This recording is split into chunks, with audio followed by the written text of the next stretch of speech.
Hello! Once again, this is the Glyn Library calling. As we head into your final term here at Barton Peveril, so we offer one final video exploring the information literacy skills you need to succeed.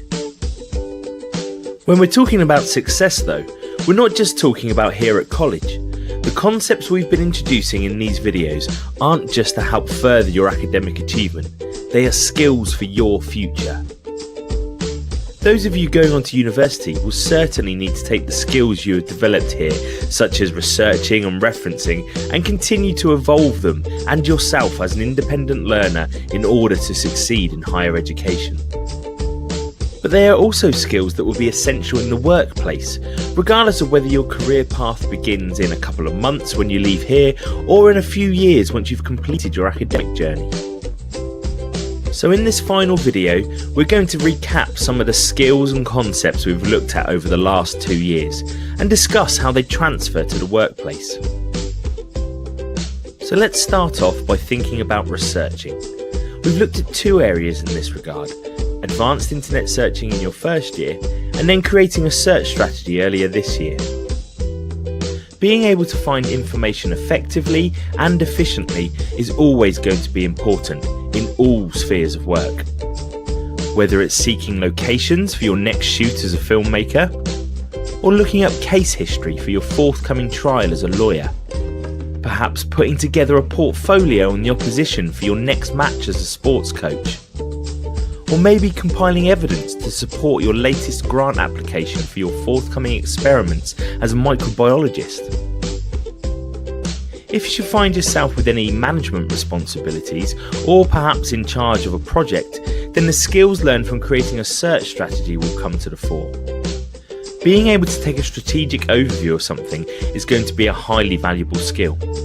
Just as with research, you can take a step back and think about what it is you want to achieve, identify the tools available to you, assess how you're going to use them, and consider what barriers you might come up against.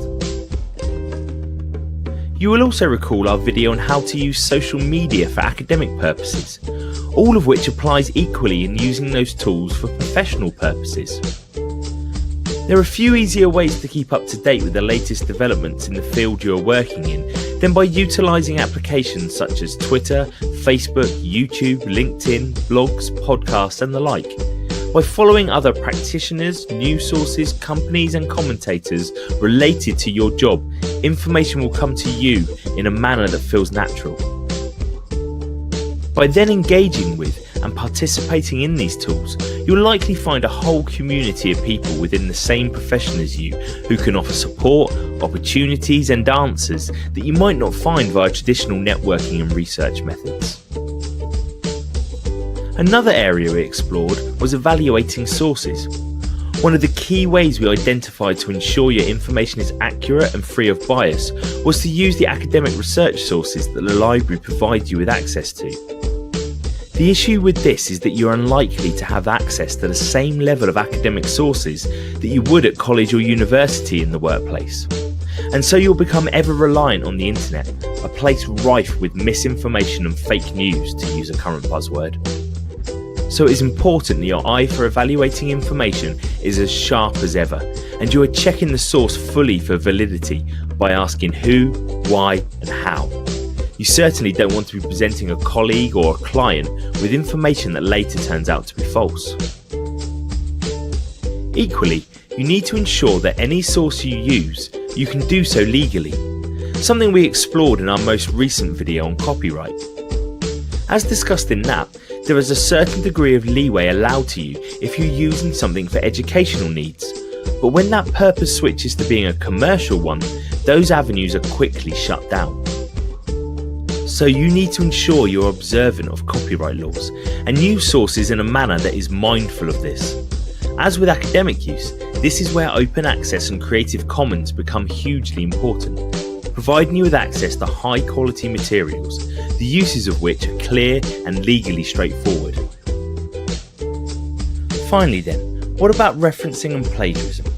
The answer remains, be sure to properly acknowledge your sources, whatever they may be, and don't ever attempt to pass off someone else's work as your own. If you do and get caught, the consequences might be a bit more severe than just failing a piece of coursework. So there we have it, our final attempt to ensure you are information literate citizens, not only in an academic regard, but in wider life, work and society. We hope that you found these videos of use, and if this last talk has inspired you to go back and revisit some of the previous ones, you can always do so on the Study Skills page of our website or on the Glyn Library YouTube channel. And of course, you still have a couple of months left before you leave Barton Peveril for the next step along your journey, and so do feel free to utilise the library and our staff to further develop the skills we have introduced. If you have any questions or would like some further help on any of these topics, simply pop into the library and speak to a member of the team, or email us via library@barton.ac.uk, or tweet us to @GlynLibrary, and we'll be more than happy to help before we finally wish you goodbye and good luck in the summer.